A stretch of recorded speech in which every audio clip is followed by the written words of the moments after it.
మనం చేస్తే శృంగారం, ఎదురోళ్ళు చేస్తే వ్యభిచారం అన్నటువంటి ధోరణి సహజంగా ఆంధ్రప్రదేశ్‌లో చాలా విచిత్రమైనటువంటి రాజకీయం నడుస్తుంటది. ఒకప్పుడు జగన్ హయాంలో బీచ్ శాండ్‌కి సంబంధించిన కాంట్రాక్ట్‌ని ఓకే చేస్తే రచ్చ రచ్చ చేశారు. జగన్ వ్యతిరేకులు, తెలుగుదేశం అనుకూల మీడియా, వామపక్షాల మీడియాలు వీళ్ళందరూ గూడా. ఏమని సముద్రం దగ్గర ఉన్నటువంటి ఆ ఇసకని తీసి, ఆ ఇసకలో నుంచి వీళ్ళు గనక అందులో ఉన్నటువంటి ఖనిజాన్ని తీసేస్తే అదంతా వేస్ట్ అయిపోతుంది. అదంతా పర్యావరణానికి ప్రమాదం. ఇదెట్లా చూస్తా ఊరుకుంటారంటూ రచ్చ రచ్చ చేసి వదిలిపెట్టారు. ఇప్పుడు ఈ ప్రభుత్వం వచ్చాక నిశ్శబ్దంగా బీచ్ శాండ్‌ది ఇచ్చేసింది పర్మిషన్. దీని మీద హైకోర్టులో పిల్ పడింది. విశాఖపట్నం జిల్లా భీమునిపట్నం, శ్రీకాకుళం జిల్లా గార పరిధిలో బీచ్ శాండ్ మైనింగ్ ప్రాజెక్టుని అల్లూవియల్ హెవీ మినరల్స్ లిమిటెడ్‌కి కేటాయించడాన్ని సవాల్ చేస్తూ హైకోర్టులో ప్రజా ప్రయోజన వ్యాజ్యం దాఖలైంది.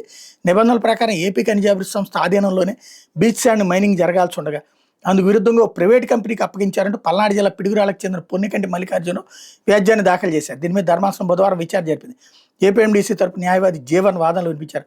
పూర్తి వివరాలను కోర్టు ముందు ఉంచేందుకు సమయం ఇవ్వాలని కోరారు. ఇందుకు ధర్మాసనం అంగీకరిస్తూ పూర్తి వివరాలతో కౌంటర్ దాఖలు చేయాలని ఏపీఎండీసీని ఆదేశిస్తూ విచారణ వాయిదా వేసింది.